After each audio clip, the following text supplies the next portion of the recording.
sebab ke-17, yaitu menyia-nyiakan waktu. Ya. Banyak di antara orang menganggap waktu itu tidak penting bagi dia. Terbukti, dia selalu mengatakan, ya saya lagi santai nih, lagi nggak ada kegiatan nih. Sibuk telepon teman yang ini, sibuk telepon teman yang itu, sibuk mengikuti perkembangan politik padahal dia bukan seorang politikus, sibuk mengikuti perkembangan ini dan itu padahal sebenarnya dia tidak ada hubungannya sama sekali, gitu kan. Makanya semua teman-teman bisa saja masuk dalam hal-hal yang menyia-nyiakan waktu. Coba fokus waktu Anda itu kepada hal yang bermanfaat secara atau sesuai dengan pandangan agama, dan ya, yang tidak kalah pentingnya adalah bagaimana Anda fokus kepada yang memang sesuai dengan bidang Anda. Sehingga waktu Anda tuh mayoritasnya terisi dengan hal-hal yang bermanfaat. Kalau ada sesuatu yang Anda baru mau pelajari, sisihkan waktu sedikit saja di situ. Begitu juga kita harus prioritaskan mana yang wajib, kemudian baru pindah yang ke sunnah.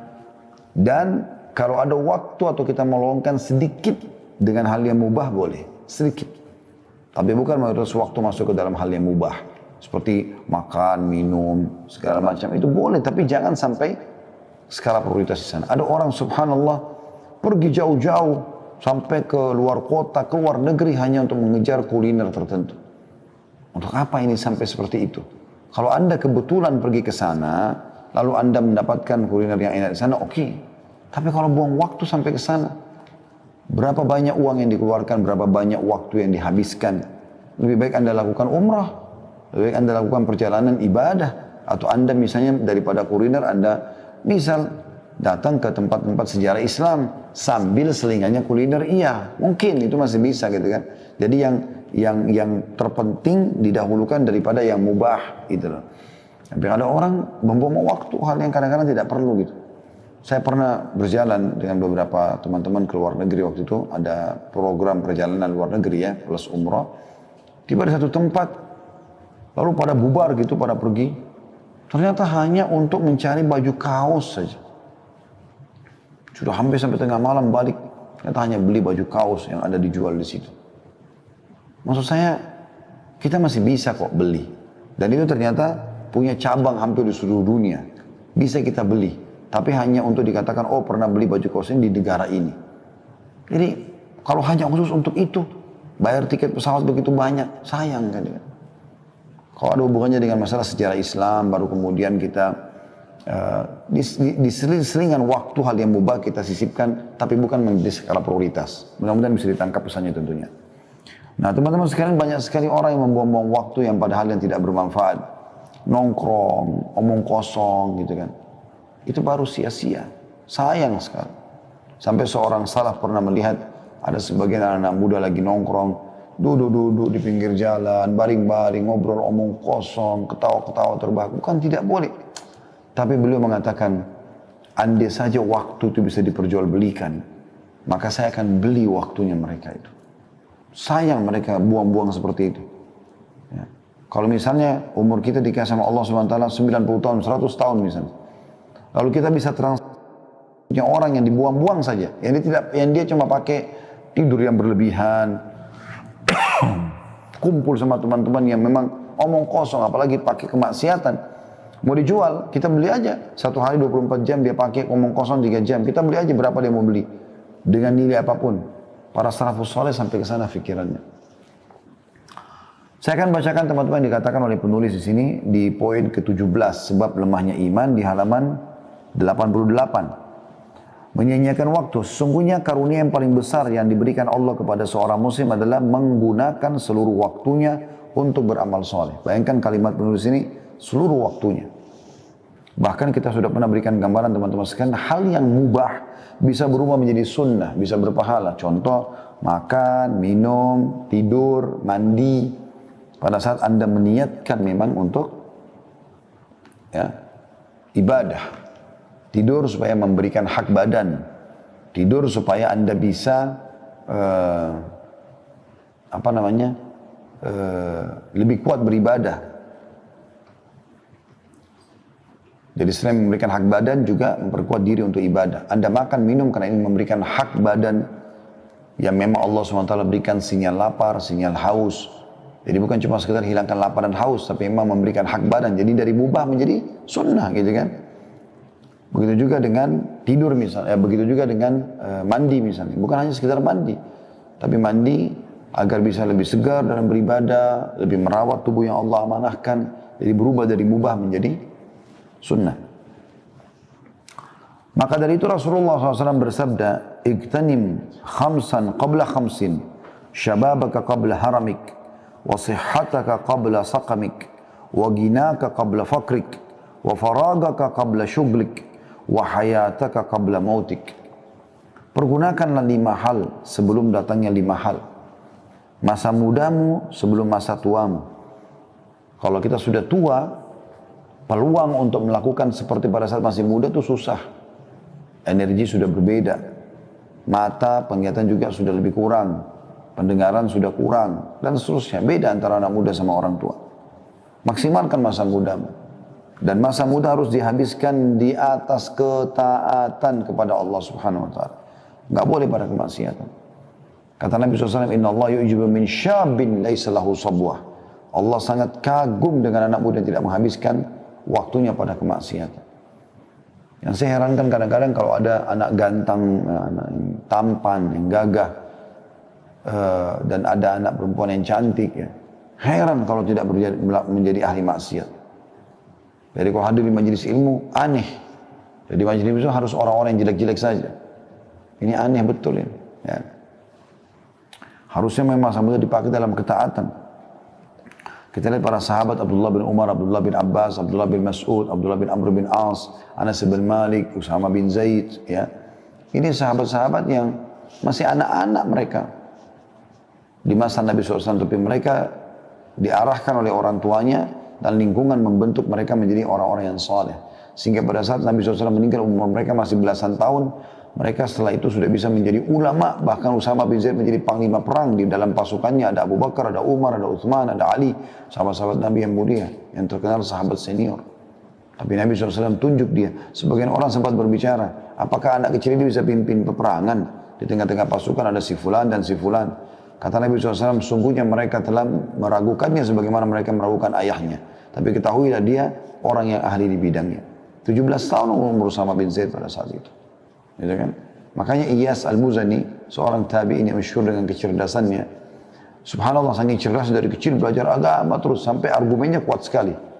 Satu waktu pernah khalifah datang ke wilayahnya mereka di Irak. Kemudian dia pun termasuk datang jalan mau menemui khalifah. Umurnya masih 17 tahun waktu itu. Di kiri kanannya ada 2 ulamanya Irak.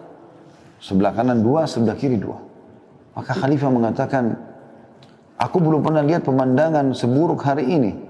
Bagaimana bisa anak muda itu didampingi dengan 4 orang syekh, 4 orang-orang yang sudah tua dan berilmu di kiri kanannya. Seakan-akan ini pemimpinnya gitu." Maka khalifah bertanya, "Hai anak muda," bertanya kepada Iyas Al-Muzani rahimahullah, "berapa umurmu?" Maka dia menjawab dengan ilmu. Dia mengatakan, "Umurku wahai Amir Mukminin sama dengan umurnya Usama bin Zaid." Ya, Usama bin Zaid sahabat Nabi tadi yang jadi panglima perang di zaman akhir hidup Nabi SAW, umurnya 17 tahun. Pada saat dia memimpin pasukan ditunjuk oleh Rasulullah SAW, dan di dalam pasukan ada Abu Bakar, ada Umar, ada Uthman, ada Ali. Maka akhirnya khalifah sadar ternyata anak ini bukan anak sembarangan. Anak muda, masa muda itu dipakai dalam kebaikan, ketaatan. Kalau kita pernah lost teman-teman sekalian di masa muda kita habis dalam kemaksiatan atau hal yang tidak berguna, jangan wariskan keburukan itu kepada anak-anak. Bentuk mereka menjadi generasi Rabbani, generasi yang kita jadikan sebagai penutup kesalahan kita di masa lalu. Supaya apa yang gagal kita di masa lalu, kita tidak boleh lagi menjerumuskan mereka pada kegagalan yang sama. Nah, ada orang mewariskan masa buruknya, dia hamil di luar nikah, kemudian dia juga suruh anaknya, "Gak apa-apa kok, ibu juga dulu begitu. Gak apa-apa, Syarana, ayah juga dulu begitu." Jadi dia biarkan anaknya sama dengan dia, na'udzubillah. Yang kedua, masa sehatmu sebelum sakitmu. Selama Anda masih sehat, jaga teman-teman sekalian. Pakai dalam ketaatan. Nah kalau sudah sakit, susah. Udah nggak bisa buat apa-apa. Ada pengusaha terkenal dari Jepang, baru memimpin meeting dengan proyek jutaan dolar, dan terkenal orangnya sangat sukses, menjadi buah bibir di tengah-tengah orang. Malam hari dia tidur, tiba-tiba stroke. Besok pagi dia sudah lupa semuanya ilmunya. Perusahaannya tinggal hanya membiayai dia sampai dia meninggal. Gitu kan? Orang tidak tahu kapan apa yang terjadi masa itu kepada dia. Jadi gunakan masa sehatmu sebelum sakitmu. Kesempatan emas. Kemudian yang ketiga, kayamu sebelum miskinmu. Mumpung kaya, sedekah. Kalau sudah miskin, sudah susah nanti. Mumpung kaya, umrohlah, hajilah, bersedekahlah. Itu yang ketiga. Yang keempat, waktu luangmu sebelum sibukmu. Jadi kalau pas ada waktu kosong, pakai dengan hal yang baik, hal yang positif. Kalau hal yang berubah masih boleh, tapi kalau sudah masuk kepada hal yang haram, jangan. Tapi kesempatan emas, mumpung lowong, pakai untuk hal-hal yang bermanfaat. Dan yang terakhir, yang kelima adalah hidupmu sebelum matimu. Orang kalau sudah mati terputus amalnya, kecuali sebagian kecil. Mungkin bisa terjadi, ya, kalau dia sudah mempersiapkan amal jariah misalnya buat dia, dan seterusnya. Ya. Jadi ada seseorang di Yaman, kaya raya, miliarder. Dia orang yang baik sebenarnya. Tapi dia selama ini selalu sibuk mengembangkan usahanya terus. Satu waktu ini yang membuat dia sadar sampai diangkat kisahnya itu kisah tentang 2 kilo atau sekilo anggur. Penyebab dia sadar. Dia lewat, waktu dia mau ke rumahnya, ada orang yang baru petik anggur dari pohonnya dijual di pinggir jalan. Dia lihat, wah ini ranum, kelihatannya segar sekali. Dia beli, sekilo atau 2 kilo kalau saya salah ingat sekitar begitu. Dengan niat dia ingin bawa ke rumahnya, supaya nanti di rumahnya bisa makan sama anak dan istrinya. Begitu tiba di rumah, dia bilang sama anaknya sama istrinya, ini nanti sebentar habis sholat duhur kita makan sama-sama. Persiapkan aja, dikasihlah kepada mereka. Kemudian dia pun duduk lalu sholat duhur di masjid. Subhanallah, begitu dia pulang dari sholat duhur, sudah dihidangkan makan siang, dia tanya, mana anggur tadi yang saya beli? Kata mereka, sudah habis kami makan tadi. Kata istrinya, anak-anak berebut tadi jadi habis. Tiba-tiba dia terenyuh gitu. Dia berpikir, apa yang sedang terjadi? Sebenarnya orang ini mampu membeli seluruh kebun kurma, seluruh kebun anggur itu. Karena dia orang kaya raya, mampu dia beli, bukan cuma sekilo 2 kilo. Tapi mungkin pada saat itu, memang dia beli untuk sama-sama dinikmati. Kenapa dia nggak dilibatkan? Dia langsung berdiri, dia nggak makan siang, dia keluarkan hampir seluruh uang perusahaannya, dibangunkan masjid, bangun berapa masjid, bangun rumah anak yatim, proyek-proyek sosial, semua dia sibuk dengan itu. Orang-orang tiba-tiba heran melihat karena dia tidak pernah lakukan itu. Setelah selesai proyek itu ada yang bertanya, kenapa Anda tiba-tiba melakukan semua ini? Dia bilang, gara-gara sekilo atau 2 kilo anggur. Dia ceritakan. Saya beli, saya bawa ke rumah. Ternyata saya mau makan sama-sama. Mereka tidak memperdulikan keinginan saya itu. Padahal cuma sekilo anggur. Atau 2 kilo anggur. Mereka makan sendiri. Maka bagaimana saya bisa harapkan mereka pada saat saya sudah meninggal. Mereka akan membangun masjid buat saya. Mereka akan berbuat amal saleh buat saya.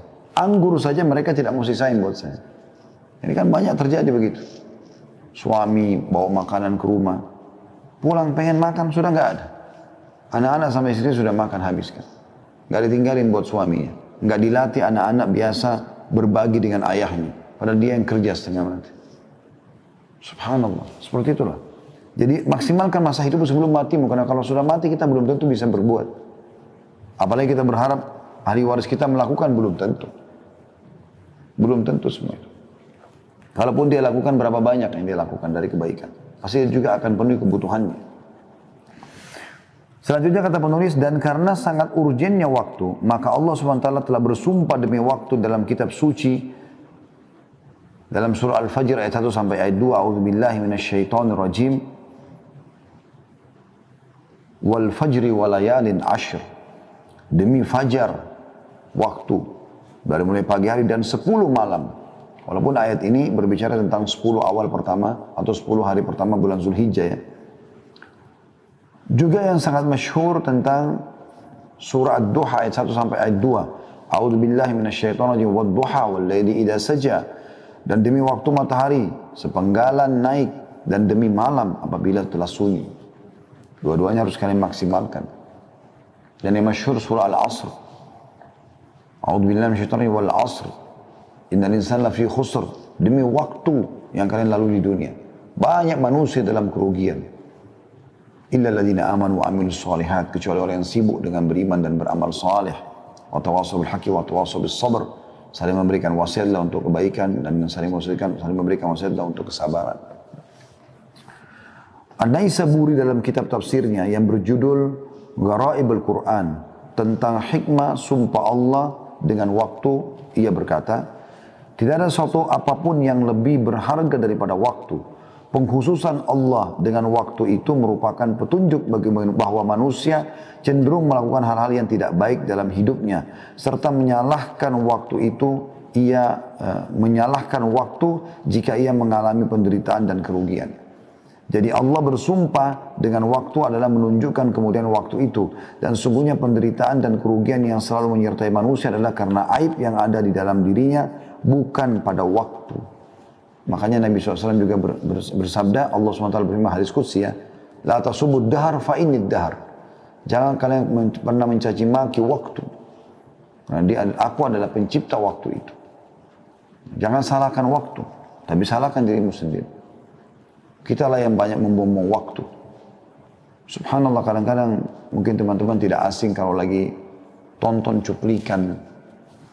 Saya kadang-kadang kalau lagi buka YouTube gitu kan, ada cuplikan lewat iklan 5 detik. Saya kadang-kadang merenungi 5 detik itu. 1, 2, 3, 4, 5. Orang bisa buat iklan 5 detik. Dan Anda sudah bisa faham dalam 5 detik iklan apa yang sedang disampaikan. Itu kan luar biasa itu. Ya. Saya pernah melihat ada yang sampai 30 detik. Kalau kita hitung 30 detik itu setengah menit ya. 1 menit kan 60 detik ya. 30 detik. Itu lama rasanya kita nunggu untuk melanjutkan cuplikan yang akan kita lihat setelahnya. Itu saya ambil pikiran, saya ambil sebuah poin. Oh subhanallah. Berarti waktu itu mahal sekali ya. Artinya hitungan detik yang banyak kita buang itu ternyata memang mahal itu. Dan itu sudah sangat tinggi gitu. Syaitan kadang-kadang mempermainkan cara kita melihat waktu itu teman-teman sekalian. Contoh misal, kita kalau masuk ke restoran, atau kita masuk ke masjid dulu lah. Kita masuk ke masjid mau sholat misalnya. Perhatikan kadang-kadang masjid itu meletakkan durasi antara azan dan iqamah 3 sampai 5 menit. Itu 5 menit sudah dianggap lama. Kalau yang sampai 10 menit itu berarti luar biasa, ideal. Tapi umumnya orang kasih 5 menit. Yang digital biasa ya, 5 menit. 5 menit itu teman-teman kalau menunggu iqamah sholat, lamanya rasanya. Syaitan mempermainkan itu buat kita. Lama, padahal situ kita bisa kita rasa lama. Padahal sebenarnya itu waktu yang sangat mahal. Disitulah saatnya kita berdoa karena waktu mustajab. Allah terima apa saja hajat anda selama tidak minta yang haram. Selama ikhlas karena Allah. Di hari 5 kali kita punya kesempatan. Subuh, duhur, asar, maghrib, isya. Mustajab doa. Kita bisa sholat qobliyah. Ini luar biasa sebenarnya. Tapi kita rasa lama, berharap kadang-kadang buru-buru, baru 2 menit sudah langsung iqamah. Karena buru-buru menyelesaikan sholatnya. Tapi kalau kita masuk ke restoran, nunggu, pesan menu kesukaan, tapi ini maaf Pak, atau Bu, masih lama sekitar 15 menit. Oh nggak apa-apa, nggak apa-apa, 15 menit pun nggak apa-apa. Jadi pendek, pada saat mau makan, pada saat mau apa, ada bahkan orang naudzubillah pacaran membuang waktu biar sampai berjam-jam, nggak masalah. Dianggap nggak masalah. Tapi kalau dulu sama pasangannya, jenuh. Ya. Atau pasangan halal maksud saya. Jadi di sini ditekankan, sebenarnya yang aib itu adalah pada diri seseorang, bukan waktu. Karena waktu tidak pernah ada aibnya. Dia akan terus sama saja. Ibnu Qayyim rahimahullah berkata, seorang manusia sejak pertama kali menginjakkan kakinya di bumi ini, maka saat itu ia telah menjadi seorang musafir yang melakukan perjalanan menuju kepada Tuhannya. Dan masa perjalanannya adalah umur yang telah Allah tetapkan baginya.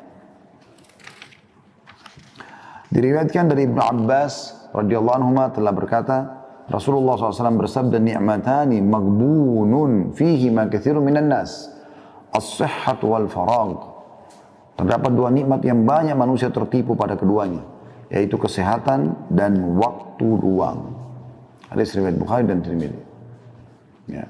Jadi banyak orang subhanallah yang akan lagi sehat tidak pernah mau ibadah.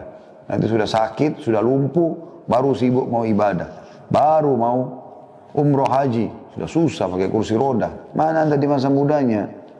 Ya kan? Sudah rabun matanya baru mau belajar Quran. Mana anda pada saat masih terang matanya? Ya. Nanti sudah terlilit utang baru berpikir mau sedekah. Bagaimana caranya waktu lagi lapang kenapa nggak sedekah? Gitu. Ya, sayang sekali. Ibnu Battal berkata, sedikit sekali manusia menyadari kedua nikmat itu dan mensyukurinya dengan kebaikan. Ya, nikmat sehat dan waktu luang ini adalah nikmat yang besar.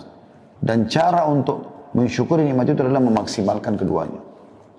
Maksimalkan kesehatan di atas ketaatan, maksimalkan waktu luang di dalam ketaatan.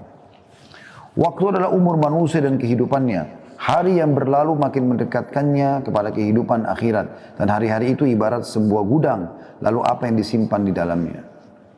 Kata Hasan Basri rahimahullah, hai manusia, hai anak Adam, kau hanya adalah potongan waktu. Potongan waktu. Potongan hari. Kalau sudah lewat satu hari dari hidupmu, maka ada yang hilang dari bagian tubuhmu. Yahya bin Mu'adz Ar-Razi berkata, membuang waktu lebih buruk dari kematian. Sekali lagi, Yahya bin Mu'adz Ar-Razi berkata rahimahullah, membuang waktu lebih buruk daripada kematian. Sebab membuang waktu berarti menghentikan kebenaran, sedangkan kematian berarti perpisahan dengan manusia. Seorang pria berkata kepada Daud At-Ta'i, nasihati aku. Maka kedua matanya berlinang air mata dan berkata, wahai saudaraku, sesungguhnya siang dan malam adalah fase-fase yang dilewati oleh manusia satu persatu. Hingga semua itu berakhir sampai pada akhir perjalanan mereka. Maka jika engkau mampu untuk menyiapkan bekal setiap hari, maka bagi dirimu untuk menghadapi kematian, maka lakukanlah.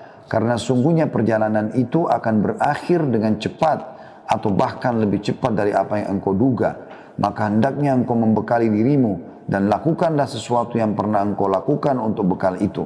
Dan sungguhnya aku akan mengatakan kepadamu semua, sedang aku tidak mempunyai seseorang yang lebih mengabaikan waktu daripada aku sendiri.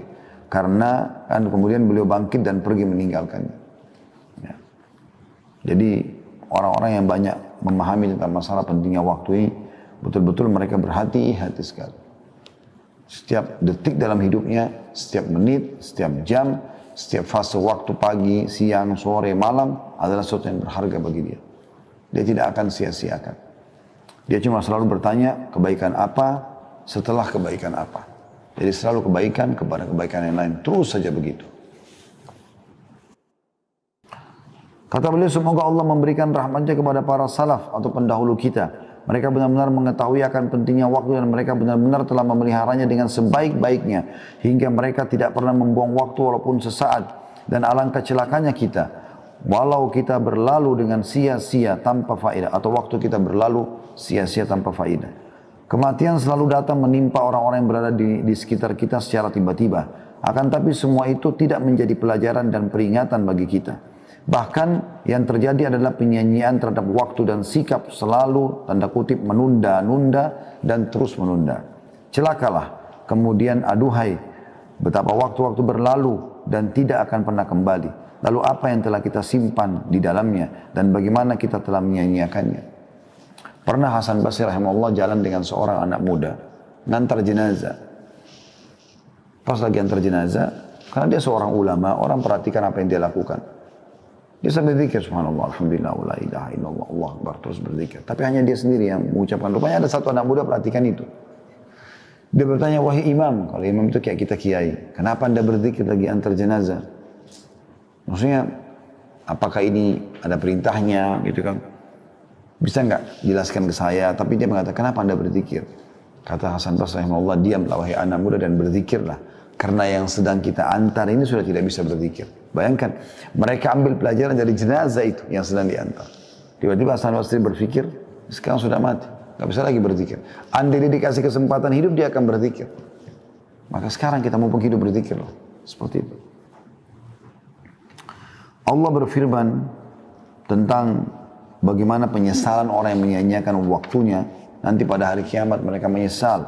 Dalam surah Az-Zumar ayat 56 yang bunyinya A'udzubillahi minasyaitonirrajim. Antakula nafsun ya hasrata ala ma farrattu fi jambillahi wa in kuntu laminas sakhirin. Supaya jangan ada orang yang mengatakan amat besar penyesalanku atas kelalaianku dalam menunaikan kewajiban terhadap Allah. Sedangkan aku sesungguhnya termasuk orang-orang yang memperolok-olok agama Allah. Maksudnya menyesal kenapa dulu waktunya disia-siakan pada hal yang tidak bermanfaat. Makanya Ikrimah bin Abi Jahal radhiyallahu anhu, walaupun dia dulu benci sekali Islam bersama ayahnya Abu Jahal, tapi ayahnya meninggal dalam keadaan kufur. Dianya meninggal dalam keadaan Islam tentunya. Bahkan mati syahid radhiyallahu anhu. Setelah masuk Islam, dia baru menyadari. Setiap dia pegang Al-Quran, dia baca, sambil nangis dia mengatakan, ini perkataan Tuhanku yang aku sia-siakan selama ini. Ini perkataan Tuhanku yang aku sia-siakan selama ini. Sambil dia baca Al-Quran itu. Kata penulis, dan problem yang berakar di dalam dunia kebangkitan Islam adalah masalah waktu. Sangat banyak waktu terabaikan. Betapa banyak hari berlalu tanpa arti. Seseorang di antara mereka hidup selebor tidak terarah, penuh dengan kebimbangan, tidak ada pedoman. Sudah tentu yang demikian akan menghasilkan kerugian besar bagi dirinya. Ibnul Jauzi berkata, aku melihat kebanyakan manusia umumnya melewati waktu mereka dengan cara yang aneh. Jika datang malam, maka mereka menghabiskan waktu untuk obrolan kosong yang tidak berguna. Atau membaca buku komik dan cerita murahan. Sedangkan jika datang waktu siang, maka mereka tidur atau menghabiskan waktunya atau duduk-duduk di pasar saja. Semoga Allah memberikan rahmatnya kepadamu wahai Ibnul Jauzi yang telah menasihati tadi kita. Karena demi Allah kata penulis, seakan-akan engkau menggambarkan keadaan kami saat ini dengan ucapanmu itu. Seakan-akan engkau hidup di tengah-tengah kami dan engkau melihat keadaan kami. Benar-benar satu orang bernilai 1000 dan 1000 bernilai seterumpa. Saya sangat prihatin terhadap sikap sebagian orang konsisten atau yang istiqomah, yaitu mereka yang telah menyia-nyiakan waktunya hingga hilangnya umur mereka. Berkumpul-kumpul hampir rutin setiap hari.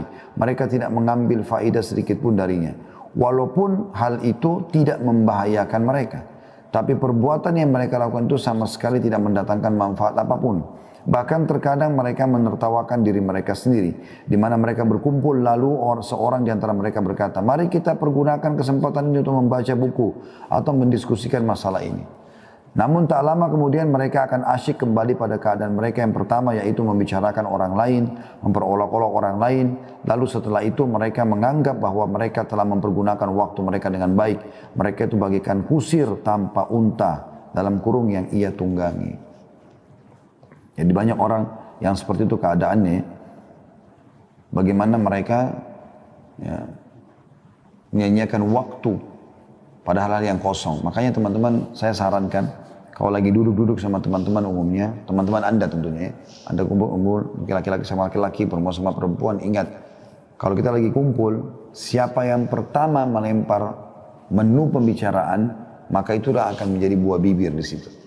Usahakan Anda sudah paham agama supaya waktu tidak sia-sia, pada saat lagi ada pembicaraan,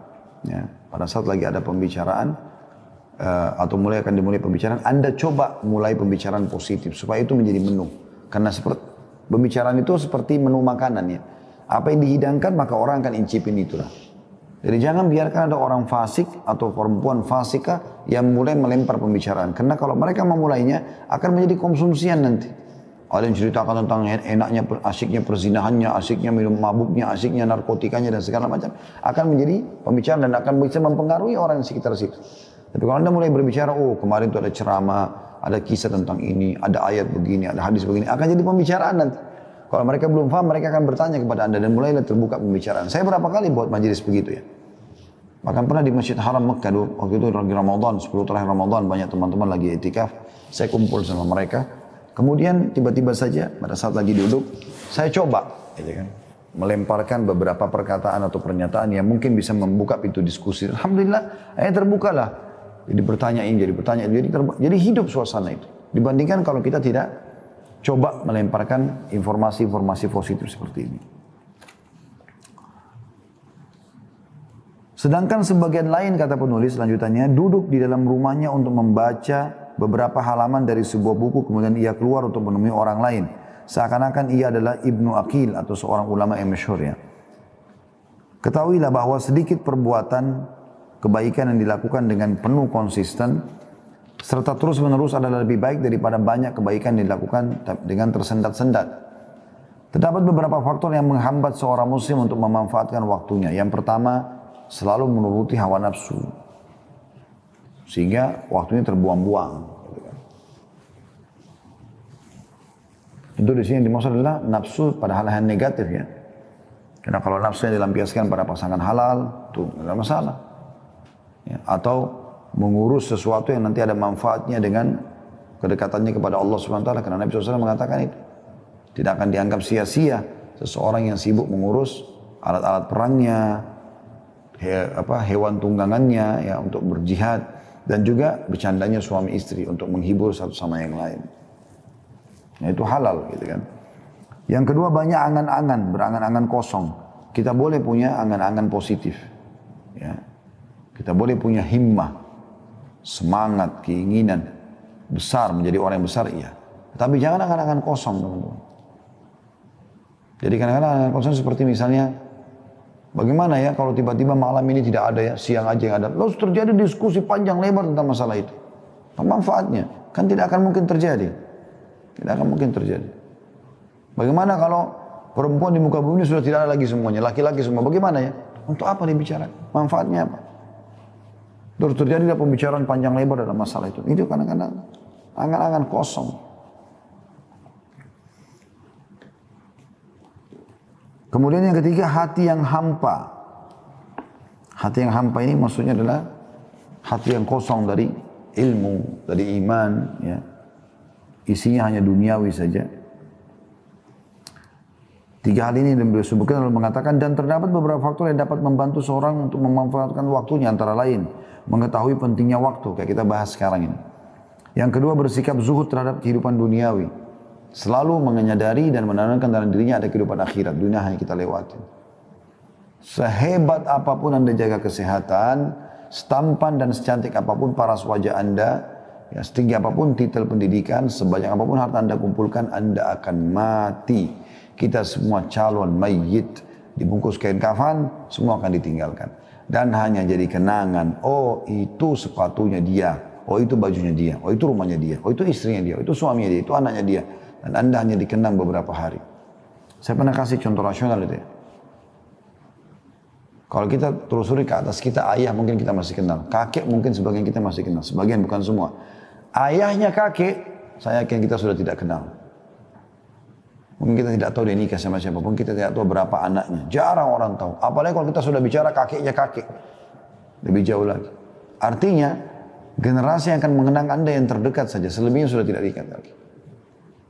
Makanya ada pepatah mengatakan, sesungguhnya manusia itu mati dan tidak mati tulisannya. Atau tidak mati amal solehnya. Iya, itu benar. Amal jariahnya, itu benar. Maka tinggalkan pada saat kita meninggal, teman-teman, sesuatu yang terus membuat kita panen pada saat kita sudah meninggal. Itu yang kedua. Yang pertama tadi mengetahui pentingnya waktu, yang kedua bersikap zuhud terhadap kehidupan dunia, yang ketiga ingat akan mati. Jadi kita pasti akan meninggal dunia. Yang keempat, takut kepada Allah. Jangan sampai melanggar hukum-hukumnya karena hukumannya berat. Yang kelima, selalu berdoa agar diistiqomahkan. Seperti doa yang masyhur yang Nabi SAW ajarkan kepada sahabatnya Mu'adz bin Jabal radhiyallahu anhu. Pada saat lagi boncengan di satu tunggangan, lalu Nabi SAW mengatakan, hai Mu'adz, demi Allah aku mencintaimu. Maka aku ingatkan, jangan pernah kau meninggalkan selepas sholat 5 waktu. Allahumma inni ala dzikrika wa syukrika wa husni ibadatik. Ya Allah, tolonglah aku agar selalu ya, berzikir kepadamu, bersyukur kepadamu, dan juga memperindah ibadah untukmu. Selanjutnya yang keenam, menumbuhkan kemauan tinggi. Maksudnya untuk menjadi orang yang baik. Yang ketujuh, mengetahui akibat buruk pengangguran. Kata Umar bin Khattab radhiyallahu anhu, kadang-kadang saya lewat atau ada orang lewat di depan saya kagum dengan tampan dan penampilannya. Tapi pada saat saya tanya, dikatakan dia pengangguran, maka jatuh dari mataku. Pernah juga ada orang duduk-duduk di masjid. Oleh Umar bin Khattab dilihat ini orang duduk, ditanya sama Umar, kenapa kalian di sini? Mereka bilang kami sedang menunggu rezeki Allah. Kata Umar sambil menghardik mereka, keluarlah dari masjid. Carilah karunia Allah, karena belum pernah Allah catatkan akan turun hujan emas dan perak dari langit. Itu yang ke-7, mengetahui akibat buruk pengangguran. Yang ke-8, membuat jadwal yang variatif untuk menghabiskan waktu. Dari positif ke positif. Dari sini ke sana. Jam sekian sampai jam sekian. Kita tahu. Kalau perlu kita hitung per detiknya. Yang ke-9, mengetahui keutamaan nilai masa muda. Karena kita kalau tahu ternyata kalau masa muda kita sehat segala macam. Kita lebih kuat lah. Teman-teman yang sudah tua mungkin mengetahui masalah itu. Bahkan pepatah bahasa Arab mengatakan, laita syababu ya'udu yauman. Coba seandainya masa muda bisa kembali sehari saja. Saya bertambah Anda menyembunyikan keriput-keriput wajah Anda, tubuh Anda. Kalau masa tua datang, pasti akan seperti itu. Sampai sebagian ulama mengatakan, datangnya generasi kalau orang sudah punya anak, makin banyak anaknya dan makin tumbuh besar anaknya bertanda-tanda kematian dia. Karena sudah ada generasi yang akan menggantikan dia. Yang ke-10, mengetahui teknik bagaimana orang-orang soleh memanfaatkan waktu mereka. Ini dengan cara banyak membaca kisah orang-orang soleh. Makanya teman-teman kita membedah tablik akbar, serial tentang sahabat sampai 40 lebih episode. Ya insya Allah Allah teruskan, lanjutkan kita bedah sampai 4 jilid buku serial sahabat. Kita juga akan masuk insya Allah nanti ke serial sahabiat. Kita akan masuk ke 25 kisah Nabi dan Rasul dan seterusnya. Kata penulis sebagai penutup, maka berhati-hatilah wahai saudaraku yang konsisten untuk tidak membuang waktumu dengan sia-sia hingga engkau kehilangan kebahagiaan hidup di akhirat. Dan hendaknya engkau selalu ingat tentang sesuatu yang telah engkau lakukan untuk agama dan untukmu. Ya. Dan jadikanlah Allah dan kehidupan akhirat sebagai perhatian dan tujuanmu. Kalau Anda biasa, subhanallah, biasa memaksimalkan waktu, Allah subhanahu wa ta'ala akan memberkahi waktu Anda itu. Saya kasih contoh misal, tentu ini bukan karena sayanya, tapi saya kasih contoh apa yang terjadi saja. Saya pernah subhanallah di salah satu tahun-tahun yang lalu, mungkin sekitar 4-5 tahun yang lalu, waktu itu musim haji saya nggak haji gitu. Ada beberapa jemaah yang memang kenal saya dan punya nomor handphone saya. Maka lagi haji, mereka sibuk bertanya kepada saya, Ustaz, saya besok akan masuk ke Mina, hari Tarwiyah, apa yang saya harus lakukan? Ustaz, besok ke Arafah, apa yang saya lakukan? Ustaz, saya sekarang lagi di Arafah, jam sekian di sini sekarang, apa yang saya harus lakukan? Apa hukumnya begini, apa hukumnya begitu. Padahal di travel itu ada ustadznya. Ada ustadznya. Saya tiba-tiba berpikir pada saat itu, subhanallah. Alhamdulillah Allah masih mau, maha suci Allah. Ya. Dan segala puji bagi Allah. Allah masih mau libatkan saya di pahala hajinya orang ini. Kenapa kok dia terfikir dan siapa yang gerakkan dia untuk bertanya ke saya? Kenapa dia tidak bertanya kepada ustadznya yang ada di kemahnya dia? Maka Allah mau melibatkan kita di situ. Kalau teman-teman membiasakan diri untuk memaksimalkan waktu, Allah akan berkahi itu. Bahkan kadang-kadang subhanallah, Allah mendatangkan sumber pahala kita tanpa kita sadari. Tiba-tiba kita lagi duduk, baru mau duduk istirahat sebentar, ada yang tanya tentang alamat taklim di mana, kita kirim. Tiba-tiba kita lihat cuplikan, oh ternyata ini cuplikan tentang penyadaran, tentang keimanan, tentang masalah kematian. Tiba-tiba kita share ke grup. Ada saja subhanallah manfaat yang diberikan.